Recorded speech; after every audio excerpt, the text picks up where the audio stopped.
दोस्तों नमस्कार, मैं बीबी मिश्रा शॉर्ट्स आयोग वाले में आपका हार्दिक स्वागत करता हूं और आज मैं आपके लिए लेके आया एक और इम्पोर्टेंट टॉपिक 1784 के पिट्स इंडिया एक्ट का आखिर प्रावधान क्या था। बहुत ही मोस्ट आपका एक इम्पोर्टेंट टॉपिक है ये। जब आप भारत शासन आपके संवैधानिक अधिनियमों को पढ़ते हैं, संवैधानिक सुधार, भारत के संविधान विकास को पढ़ते हैं, तो उस टॉपिक से रिलेटेड आपका ये पोर्शन आता है। आइए समझते हैं इसके क्या क्या प्रावधान थे संक्षेप में। पिट्स इंडिया एक्ट ने ब्रिटिश भारत के शासन में सुधार लाने के लिए कई महत्वपूर्ण प्रावधान किए थे।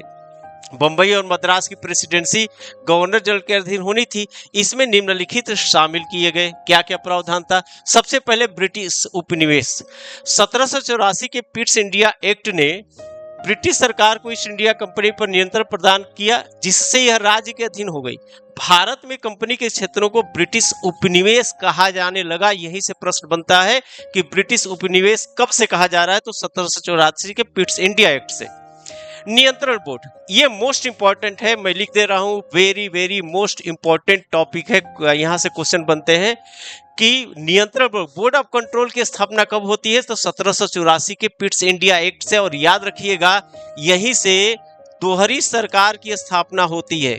दोहरी सरकार की स्थापना ब्रिटिश में, मतलब ब्रिटेन में कंपनी बोर्ड ऑफ डायरेक्टर्स के अनुसार व्यापारी काम करने जा रही थी और एक बोर्ड ऑफ कंट्रोल गठित किया सरकारी काम करने के लिए, राजनीतिक और प्रशासकीय कार्य के लिए बोर्ड ऑफ कंट्रोल की गठित किया गया। ठीक है, इसके किया गया। इसमें राज्य सचिव, वित्त मंत्री और राजशाही द्वारा नियुक्त 4 अन्य सदस्य होने थे, यानी 6 सदस्य यह आयोग था।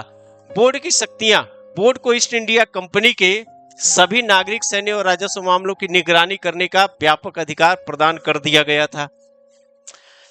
दोहरा नियंत्रण, सरकार ने दोहरी शासन व्यवस्था स्थापित की। प्रशासकीय विभाग बोर्ड ऑफ कंट्रोल को दिया और व्यापारिक मामले बोर्ड ऑफ डायरेक्टर के पास ही रह गए थे।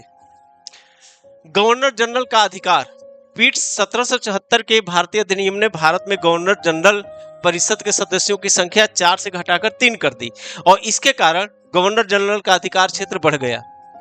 संपत्ति का खुलासा, पिट्स इंडिया एक्ट के तहत नागरिक और सैन्य अधिकारियों को भारत और ब्रिटेन में अपनी संपत्तियों के बारे में जानकारी देना अनिवार्य रह गया था।